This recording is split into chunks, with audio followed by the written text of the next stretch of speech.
Hello friends, welcome in my channel. और आज हम पढ़ेंगे हमारी पहाड़ी चित्रकला जो कि गुलेर शैली से 1760 ईसा के उत्तरार्ध तक हुई थी। ठीक है, तो इसी के बारे में आज हम डिटेल से पढ़ेंगे। तो ये देखिए, पहाड़ी कला का जन्म कहाँ पे हुआ? तो पहाड़ी रियासत में हुआ, जो पहाड़ी क्षेत्र है। अब देखते हैं पहाड़ी क्षेत्र कौन कौन से हैं।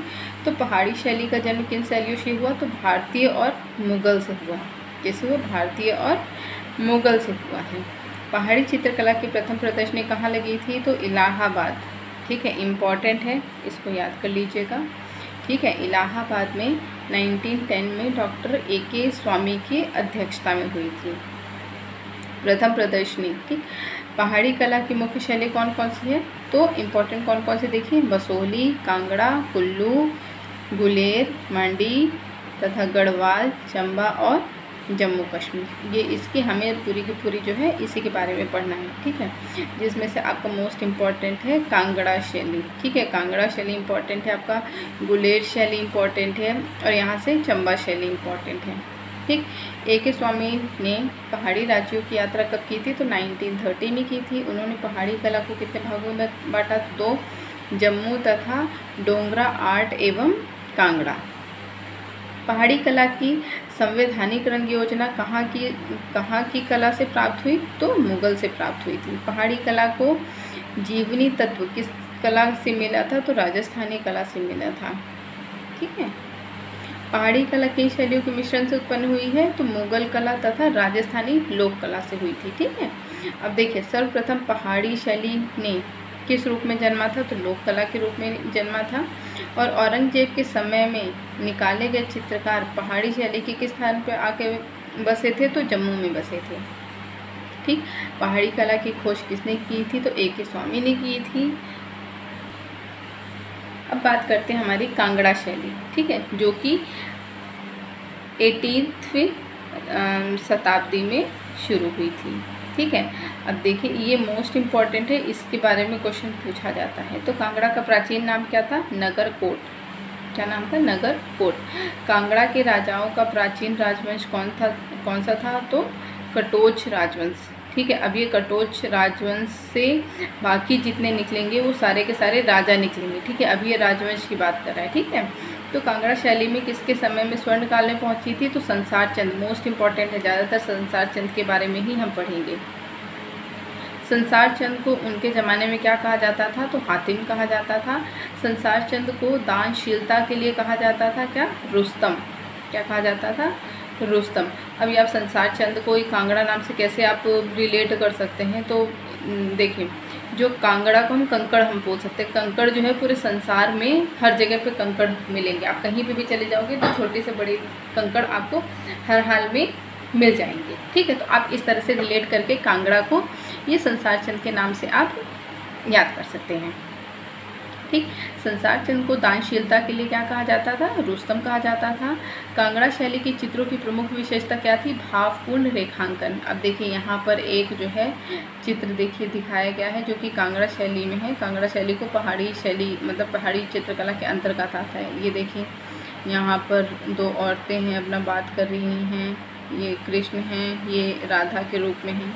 ठीक है, ये ऐसे चित्र बने हैं किसमें? कांगड़ा शैली में। पहाड़ी कला में किस शैली को रंगीन रेखाओं की कला कहा जाता है? तो कांगड़ा को कहा जाता है। कांगड़ा शैली का सबसे प्रसिद्ध चित्रकार कौन था? पुरखू था। कौन सा? पुरखू या परखू भी इसे बोला जाता है। कहीं कहीं पे इसका नाम परखू भी लिखेगा, कहीं कहीं पे पुरखू भी। ठीक, तो कांगड़ा में भगवत पुराण और रसिका प्रिय किसने चित्रित किया था? तो पुरखू ने किया था। कांगड़ा शैली के वस्त्र ज़्यादातर किस रंग से बने हैं? तो सफ़ेद रंग से बने हैं।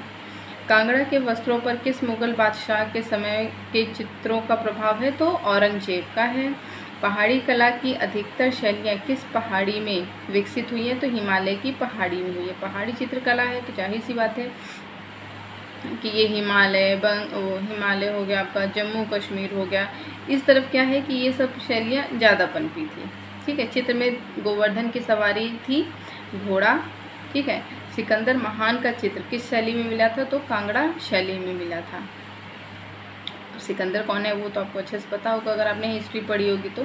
सिकंदर हमारे यहाँ पर क्या करना चाहता था, आक्रमण करके हमारे भारत को जो है वो जीतना चाहता था, ठीक है, भारत की रियासतों को जीतना चाहता था, लेकिन वो सक्सेस नहीं हो पाया, ठीक है। तो उसके जब आप मेरी जीके की क्लास लेंगे तो उसमें पूरा हिस्ट्री में बताया गया है, सिकंदर के बारे में भी बताया जाएगा। अभी तो फ़िलहाल मैंने स्टार्ट नहीं किया है, बहुत जल्दी इसको स्टार्ट करूँगी, तो मैं आपको फिर लिंक नीचे जो है डिस्क्रिप्शन में दे दूँगी, आप वहाँ पर जा सकते हैं। अब देखिए कांगड़ा में नायिकाओं की कितनी अवस्था है, तो 8 अवस्था है। इम्पॉर्टेंट है, कांगड़ा में नायिकों की अवस्था कितनी है, नायिकाओं की, नायिकाओं मतलब पता है ना क्या होता है, ठीक है, उनकी कितनी अवस्था बताई गई है, 8। कांगड़ा की चित्र योजना कैसी है, काल्पनिक है, पूरी काल्पनिक दृश्य, मतलब काल्पनिक दृश्य, काल्पनिक चित्र बनाए गए हैं। कांगड़ा के चित्रों की तुलना किससे, बैलेड कविता से की, तो लॉरेंस विलियम ने की। किसने, लॉरेंस विलियम ने। कांगड़ा शैली किस शैली से का विकसित रूप है, तो गुलेर शैली का। किसका है, गुलेर शैली का। गुलेर के बारे में हम अभी पढ़ेंगे अच्छे से, ठीक है। संसार चंद की सेवा में रहने वाले 2 यूरोपीय कौन से थे, तो ओब्रिया थे और जेम्स थे। संसार चंद किसके उपासक थे, तो कृष्ण के थे, इसीलिए इन्होंने कृष्ण के भी चित्र बनवाए थे। अब देखिए इसमें लघु चित्र के विषय क्या क्या थे, कृष्ण लीला, नायक नायिका, भगवत पुराण, ठीक, हमीर हट्ट और नल दमयंती, ठीक है। इतने जो है इसके विषय थे जो लघु चित्र में बने थे। कांगड़ा के अन्य विषय के साथ साथ मुख्य विषय क्या था, प्रेम था, ठीक है। संसार चंद के दरबार में अभिनंदन क्या कहकर किया जाता था, लाहौर परापत। इतना इम्पोर्टेंट नहीं है लेकिन आप याद रखिए। कांगड़ा की रंग योजना किस शैली से मिलती है, तो मुगल शैली से मिलती है, ठीक है। हीर रांझा, सोनी महिपाल और गिरज साहेबान, ठीक है, आदि पंजाब लोक कथाओं के चित्रण किस शैली में हुआ है, तो कांगड़ा शैली में ही हुआ है। अब देखिए कांगड़ा किन 2 शैलियों के मिश्रण से बनी है, तो राजस्थानी और मुगल शैली से बनी। किससे, राजस्थानी और मुगल। स्टार्टिंग में भी हमने पढ़ा था, ठीक है, कि पूरी की पूरी पहाड़ी शैली किससे, भारतीय और मुगल से बनी है, लेकिन कांगड़ा की बात करेंगे तो राजस्थानी और मुगल से बनी हुई है, ठीक। संसार चंद के कला प्रेमी की चर्चा किस अंग्रेजी यात्री ने की है, तो वॉल्टर स्कॉट ने की है, ठीक। कांगड़ा में पहले किस कटोच, ठीक, वंशी राजपूत राजा का राज था, तो पहला कौन था, घमंड चंद, ठीक है, कौन था, घमंड चंद। लेकिन सबसे ज़्यादा चित्रों का जो है फेमस हुआ है वो किसके काल में हुआ था, तो संसार चंद के समय में हुआ था। गुलेर का परिष्कृत रूप कौन सी शैली है, तो कांगड़ा शैली है, ठीक। कांगड़ा शैली की खोज किसने की थी, तो मेटकाफ ने की थी। किसने की थी, मेटकाफ ने। संसार चंद कैसा शासक था, तो चित्र प्रेमी, साहित्य प्रेमी और संगीत मर्मज्ञ शासक था, ठीक। संसार चंद को किन कलाओं में से अत्यधिक प्रेम था, तो वो था ललित कलाओं में, ठीक। ललित कला तो आपको पता है, उपयोगी कला और ललित कला, इसके बारे में आपको बता रखा है, ठीक है। कांगड़ा शैली में नायिकाओं की कितनी अवस्थाएं मानी गई हैं, तो 8 मानी गई हैं। जितनी पहाड़ी शैली में मानी गई है, पहाड़ी शैली के अंतर्गत ही होता है कांगड़ा शैली, और कांगड़ा शैली में कितनी मानी गई है, 8 मानी गई हैं। कौन सी शैली पहाड़ी कला के लिए श्रेष्ठ थी, तो कांगड़ा शैली, ठीक। काक संदेश, काक मतलब कौवा, ठीक, काक संदेश का वर्णन किस कला में दिखाई देता है, तो कांगड़ा शैली में दिखाई देता है। कांगड़ा शैली के प्रमुख केंद्र कौन से थे, गुलेर, नूरपुर, टीरा और सुजानपुर और नादौन, ठीक। संसार चंद का समय काल क्या था, तो 1775 से 1823 ईस्वी तक, यही उनके स्वर्णकाल का भी समय था। संसार चंद कितने वर्ष की आयु में गद्दी पर बैठे थे, तो 10 वर्ष की आयु में बैठे थे। सोचिए कितने छोटे थे जब वो गद्दी पर बैठे थे। कांगड़ा शैली के प्रसिद्ध चित्रकार कौन कौन थे, तो पुरखो, फत्तू, बसिया, कुशनलाल, सजनू, मलहू, भूमन, मनकू एवं नैनसुख। इसमें से जब सबसे ज़्यादा फेमस कौन हुए थे, ये परखू हुए थे, ये नैनसुख हुए थे, मनकू हुए थे और ये सज्जनों हुए थे, बाकी तो सब वैसे ही, ठीक है। कांगड़ा शैली का प्रमुख विषय क्या था, तो प्रेम निरूपण था। कांगड़ा शैली की विशेषता क्या थी, एक चश्म चेहरा। एक चश्म चेहरा मतलब पता है ना आपको, आधी नाक दिखाई देगी, एक आँख दिखाई देगी, आधा लिप्स दिखाई देंगे, ऐसे हैं। चटकीले रंग का प्रयोग किया गया था। पृष्ठभूमि लाल रंग की थी। इंद्रधनुषी रेखांकन किया गया और रेखाएं जो है वो लयात्मक थी। ठीक। सजनू ने कांगड़ा का दरबार कब छोड़ा? तो 1811 में छोड़ा। ठीक। कौन सा चित्रकार कांगड़ा से मंडी आया था? तो सजनू आया था। कौन आया था? सजनू आया। देखिए सजनू क्या बनाने के लिए हस्त सिद्ध थे? तो भित्ति चित्र। वो सबसे अच्छा भित्ति चित्र बनाते थे। ठीक। सजनू का कौन सा भित्ति चित्र प्रसिद्ध है? तो त्रिपुरा सुंदरी। ठीक है। ये मंडी के शीश महल से में चित्रित है। सजनू ने कौन सी चित्रावली मंडी के राजा ईश्वरी सेन को भेंट की थी? तो हमीरहट। इसके 21 चित्र को भेंट किया था उन्होंने। ठीक। हमीरहट चित्रावली किसने चित्रित की थी? तो सजनू ने की थी। अब बात आती है बसोली शैली, ये भी इम्पोर्टेंट है। बसोली राजा की नींव किसने रखी थी? तो राजा भूपतपाल ने। किसने? राजा भूपतपाल ने रखी थी। ठीक। बसोली चित्रों की मुख्य विशेषता क्या थी? तो चक्षु चित्रण। चक्षु मतलब क्या होता है? नयन। ठीक है। चक्षु चित्रण की थी। अब बात आती है जम्मू शैली। तो जम्मू शैली का विकसित रूप क्या है? तो बसोली शैली। ठीक। बसोली शैली का सबसे प्राचीन ग्रंथ कौन सा है? तो जयदेवकृत गीत गोविंद। ठीक है। इनका सबसे प्राचीन ग्रंथ है। बसोली शैली के चित्रकारों का मुख्य विषय क्या था? तो रामायण तथा भगवत पुराण था। अब देखिए यहाँ पर एक चित्र आपको दिखाई देगा जो कि गिरी गोवर्धन का है, बसोली शैली का है ये। ठीक। बसोली नरेश महेंद्र पाल के कितने व्यक्ति चित्र बने थे? तो 2 व्यक्ति चित्र बने थे। लाल हंसिया पर सफ़ेद रंग से टाकरी लिपि में लेख लिखा है। किसमें? बसोली शैली में है। बसोली शैली के सशक्त चित्रों में किसके दर्शन होते हैं? तो वैष्णव धर्म के दर्शन होते हैं। बसोली के समस्त विषयों में चित्रों के प्रेरणा स्रोत रहे हैं कृष्ण और एवं उनका प्रेम।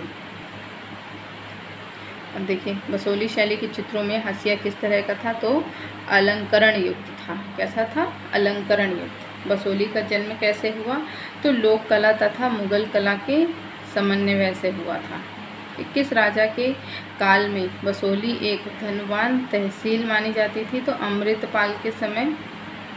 ये इतना इम्पोर्टेंट नहीं है। ठीक है। बसोली के शीश महल बनवाकर उसे चित्रों से किसने सजवाया था? तो महेंद्रपाल ने सजवाया था। बसोली के सौंदर्य को सर्वप्रथम किसने पहचाना था? तो अजीत घोष ने पहचाना था। जिस प्रकार कांगड़ा का सौंदर्य रेखाओं में बसोली का सौंदर्य किस में निहित होता है? तो वर्ण लावण्य में। लावण्य मतलब जो होती है बाहरी सुंदरता, वर्ण मतलब क्या होता है? जो अक्षर होते हैं। स्वर्ण कीट की कतरन का प्रयोग चित्रों में मेवाड़ शैली के अतिरिक्त कहाँ हुआ है? तो बसोली शैली में। तो याद रखना जो स्वर्ण कीट के कतरन थे उसका प्रयोग जो है वो मेवाड़ शैली में हुआ था और मेवाड़ शैली के अलावा कहाँ पे हुआ था? तो बसोली शैली में हुआ था। किस चित्रावली की पुष्पिका 2 विभिन्न शैलियों के प्रतियों के अंत में से एक जैसी लिखी मिलती है? तो गीत गोविंद में। बसोली चित्र शैलियों में कौन सा प्रभाव का प्रभुत्व है? तो लोक शैली में है। विष्णु के 10 अवतार किस शैली में चित्रित थे? तो बसोली शैली में चित्रित थे। बसोली राजा के अंतर्गत कितने ग्राम थे? तो 74 ग्राम। ठीक है। जो जसरोटा जिले के बसोली तहसील के अंतर्गत आते थे। जसरोटा जिला जम्मू की सीमा में है। बसोली किस राज्य के अंतर्गत आता है? तो जम्मू और कश्मीर के अंतर्गत आता है। बसोली के संस्थापक कौन थे? तो भोपाल थे। कौन थे? भोपाल। ये आपका हिस्ट्री का क्वेश्चन है, लेकिन कभी कभार हिस्ट्री के क्वेश्चंस भी इसमें आ जाते हैं। ठीक है। बसोली का कला प्रेमी शासक कौन था? तो महेंद्रपाल थे। बसोली नगर की स्थापना किसने की थी? तो भूपतपाल ने की थी। कब की थी? 1635 ईसा में। बसोली शैली किसके समय में स्वर्णकाल पर पहुंची थी? तो राजा कृपाल सिंह के समय में पहुंची थी। अब देखिए बसोली के चित्रकारों ने किस रंग में नायिका का चित्रांकन किया है? तो बादामी रंग में। किस रंग में? बादामी रंग में किया है। कानों में लटकते 2 या 3 बाल किस कला की प्रमुख विशेषता है? बसोली। और यही किस में विशेषता है आपके वहाँ पे? किशनगढ़ शैली में भी। ठीक। बसोली के चित्र किस प्रकार के हैं? तो अलंकारिक वाले हैं। बसोली का प्रमुख विषय क्या था? तो भानुदत्त कृत रसमंजरी। ठीक। बसोली शैली का प्रथम चित्रित ग्रंथ कौन सा था? तो जयदेवकृत गीत गोविंद। गीत गोविंद का चित्रांकन किसने किया था? तो मनकू महिला चित्रकार थी। कौन थी? मानकू महिला चित्रकार थी। मानकू का भाई कौन था? नैनसुख। मानकू के पिता कौन थे? तो पंडित सेमो। ठीक। कृपाल पाल का प्रिय ग्रंथ कौन सा था? तो रसमंजरी था। बसोली के चित्रकारों ने कितने प्रकार की नायिकाओं के चित्रण किए थे? तो 3 प्रकार के। ठीक है, स्वकीय, परकीय और सामान्य। इसको थोड़ा सा याद कर लीजिएगा क्योंकि कभी कभी ये क्वेश्चन इसमें पूछ लेता है। बसोली शैली के किस रंग की प्रधानता थी? तो लाल रंग की प्रधानता थी। गिरी गोवर्धन किस शैली का प्रसिद्ध चित्र है? तो बसोली शैली का। माखन चोर प्रसिद्ध चित्र किस शैली का है? तो बसोली शैली का है।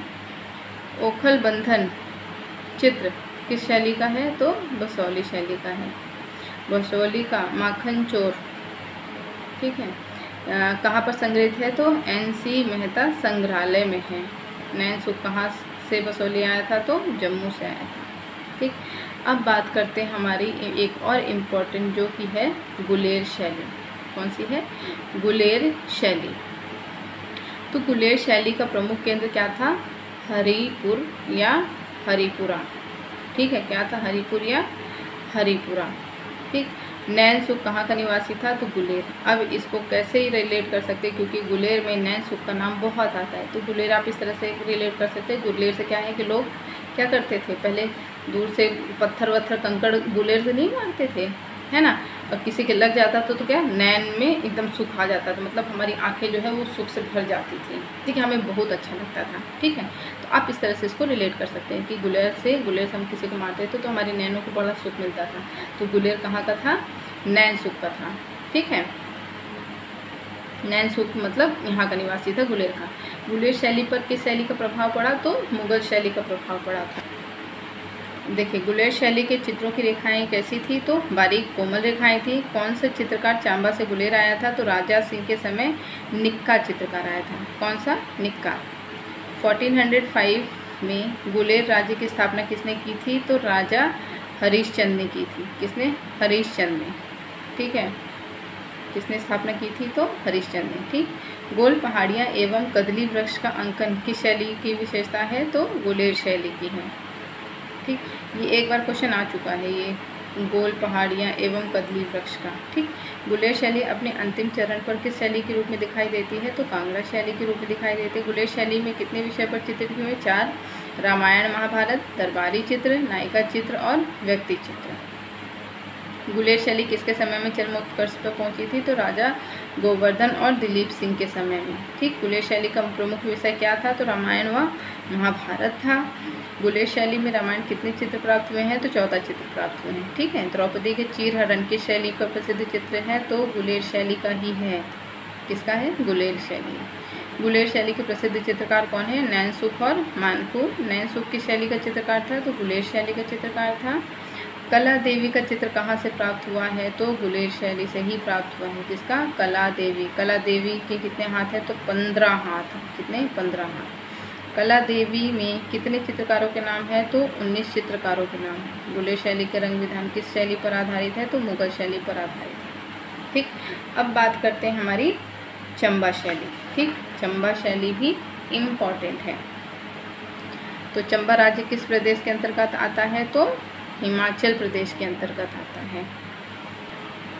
तो अब देखिए चंबा क्यों प्रसिद्ध है? तो चंबा जो है वो अपने रुमालों के लिए फेमस है। ये भी क्वेश्चन आ चुका है कि चंबा क्यों फेमस है? तो चंबा जो है वो अपने रुमालों के लिए फेमस है। वहाँ पे रुमाल बहुत अच्छे अच्छे डिज़ाइन के बनते हैं। ठीक है, तो चंबा का प्रसिद्ध चित्र कौन सा है? तो निक्का। कौन सा प्रसिद्ध है? निक्का। ठीक है, कौन से चित्रकार गुलेर से चंबा आया था? तो नैनसुख का पुत्र निक्का। नैनसुख का पुत्र निक्का आया था। ठीक। नैनसुख किस शैली के चित्र बनाने के लिए प्रसिद्ध था? तो मुगल शैली का था। चंबा का दूसरा श्रेष्ठ चित्रकार कौन था? तो वशीधर और कृष्ण। चंबा किसके समय में अपने स्वर्णकाल पर पहुंची थी? तो राजा चढ़त सिंह के समय। ठीक, राजा चढ़त सिंह के समय। चंबा शैली के सर्वाधिक चित्र किस संग्रहालय में सुरक्षित है? तो भूरी सिंह संग्रहालय चंबा में है। चंबा शैली का विषय क्या था? कृष्ण लीला। ज़्यादातर इनमें कृष्ण लीला ही फेमस है। ठीक है, चंबा शैली में कितने प्रकार के चित्रों का निर्माण हुआ है? तो रूप चित्र और पौराणिक कथा का। चंबा शैली के चित्रकला का विकास कब से दिखाई देता है? तो 17वीं सदी से दिखाई देता है। भूरी सिंह संग्रहालय के संस्थापक मतलब स्थापना किसने की थी? तो JPH बोग ने की थी। ठीक है। निक्का ने चित्रकारी कहाँ से सीखी थी? तो गुलेर शैली से सीखी थी उसने। किस कला को कला की घाटी कहा जाता है? मोस्ट इम्पॉर्टेंट, कला की घाटी चंबा की कला को कहा जाता है। ठीक है, कला की घाटी किसे कहा जाता है? चंबा की कला को। चंबा कला का प्राचीन अवशेष स्थित है कहाँ? चंबा के रंग महल में। ठीक। चंबा कलम का उदय कहाँ उदय माना जाता है? कब? 17वीं शताब्दी के मध्य में। चंबा के किस चित्रकार का मकान चित्रित था? ठीक है, चंबा के किस चित्रकार का मकान चित्रित था? तो मंगलू और दुर्गा का। ठीक है, मकान भी पूरे चित्रकारी किए थे। चंबा भित्ति चित्रों को प्रकाश में कौन लेकर के आया था? तो श्री नाना लाल चमन लाल मेहता। चंबा के रंग महल में कितने पैनल चित्र हैं? तो 134 चित्र हैं। चंबा में मानवाकृतियाँ बनी हैं, प्रायः खड़ी आकृतियाँ हैं। और चंबा शैली का आरंभ किसके समय में हुआ था? तो राजा उदय सिंह के समय हुआ था, 1690 से 1720 तक। ठीक है, चंबा शैली को प्रोत्साहन किसने दिया था? तो राजा राज सिंह ने दिया था। ठीक है, प्रोत्साहन। चंबा के किस महल में चित्र बने जो आज दिल्ली के राजकीय संग्रहालय में सुरक्षित है? तो रंग महल के हैं। ठीक। रुमालों का काम चंबा में कब से शुरू हुआ? तो संभवतः 1782 से 1828 के बीच में शुरू हुआ था। रुमालों पर कौन सी कला दिखाई देती है? तो काशीदाकारी। कौन सी? काशीदाकारी।